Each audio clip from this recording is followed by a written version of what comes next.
প্রিয় ছাত্রছাত্রীরা, তোমরা সবাই কেমন আছো? আশা করি খুব ভালো আছো। আগামীকাল 10 জুলাই 2025 এসএসসি 2025 শিক্ষার্থীদের রেজাল্ট প্রকাশিত হবে আগামীকাল 12টায়।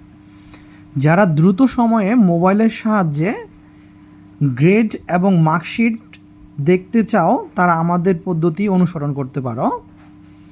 প্রথমে তোমরা গুগল ব্রাউজারে গিয়ে এডুকেশন বোর্ড সার্চ করবে, তাহলে বাংলাদেশ বোর্ড এডুকেশন এই লেখাটি আসবে এবং এটাকে ক্লিক করবে।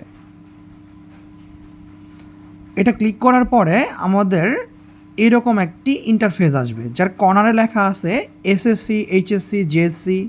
এই অপশনটাতে আমরা ক্লিক করব।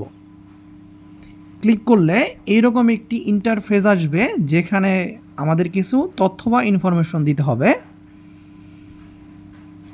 আমরা প্রথমে উপরের সেলটি এসএসসি যেটি দেওয়া আছে বা দেওয়া থাকবে, এরপরে আমরা সাল উল্লেখ করব, কত সাল 2025 লিখব।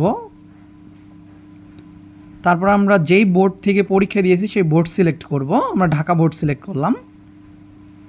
এরপরে আমরা আমাদের রুল নম্বরটা প্রবেশ করাবো। আমরা এখানে একটা রুল নাম্বার দিয়ে দিতেছি।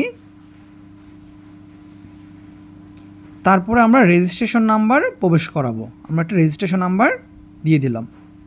এরপরে নিচে একটা লজিক থাকবে, যেমন এখানে একটা লজিক হচ্ছে মানে 9+6 সমান আমরা 15 লিখব। এটা এক এক সময় এক এক লজিক আসতে পারে, তোমরা সেই লজিক অনুযায়ী লিখবা। এরপর আমরা সাবমিটে ক্লিক করব এবং সাবমিটে ক্লিক করলে আমাদের মার্কশিট সহ রেজাল্ট চলে আসবে। যেহেতু আমরা এখনও রেজাল্ট পাবলিশড হয়নি, তাই আমরা পূর্বের একটি সাল 2022 সালের একটি রেজাল্ট দেখতেছি এবং আমাদের কিছুক্ষণ অপেক্ষা করতে হবে নেটের কারণে, এবং আমাদের রেজাল্ট চলে আসবে। আমাদের নেট স্লো থাকলে একটু দেরিতে আসতে পারে। হ্যাঁ, আমাদের রেজাল্ট চলে এসেছে। মার্কশিট সহ আমাদের একটি রেজাল্ট চলে এসেছে।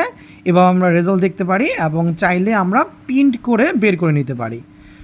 ধন্যবাদ সকলকে আমাদের ভিডিওটি দেখার জন্য। সবাই শেয়ার করে অন্যদের সহযোগিতা করবে। ধন্যবাদ।